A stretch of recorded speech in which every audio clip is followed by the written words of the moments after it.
வாங்க இன்னைக்கு சன்னா மசாலா எப்படி பண்ணுறேன்னு நான் உங்களுக்கு சொல்லித்தரேங்க. 8 மணி நேரத்துக்கு முன்னாடி ஊற வச்ச சுண்டலில் கொஞ்சமாக சால்ட்டு சேர்த்து தண்ணி ஊற்றி ஒரு 5 விசில் விட்டுக்கலாங்க. 5 விசில் விட்டதுக்கப்புறம் பாருங்கள், அமுத்தி காட்டுற பாருங்க, இந்த அளவுக்கு வெந்து வந்திருக்கணுங்க சுண்டல்.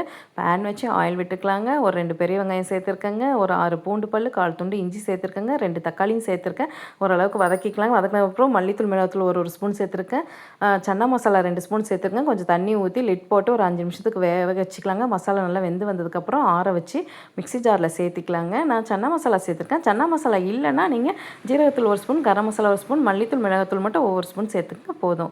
அதுவே நல்லா வருங்க. எனக்கு சன்னா மசாலா போகணுன்னு அவசியம் கிடையாது. ஆயில் விட்டு ஸ்பைசஸ்லாம் சேர்த்துருங்க. ஃப்ளேவருக்காக 2 பச்சை மிளகா போட்டிருக்கேன். அரைச்ச விழுதையும் சேர்த்துருக்கேங்க. சேர்த்துட்டு சுண்டல் வேக வச்சு பார்த்திங்கன்னா அது தண்ணியோடு சேர்த்துக்கலாங்க.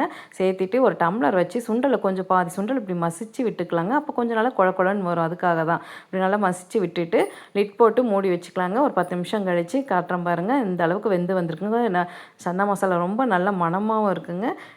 கடைசியில் இறக்கும்போது கஸ்தூரி மேத்தி கொஞ்சம் போட்டுக்கலாங்க. போட்டதுக்கப்புறமா இது நல்லா பூரி, சப்பாத்தி, எதில் இட்லி கூட நல்லா இருக்குங்க. எதோட வேணாலும் வச்சு சாப்பிட்லாம். என்னோடய வீடியோ பிடிச்சிருந்தா லைக் பண்ணுங்கள், ஷேர் பண்ணுங்கள், சப்ஸ்கிரைப் பண்ணுங்கள்.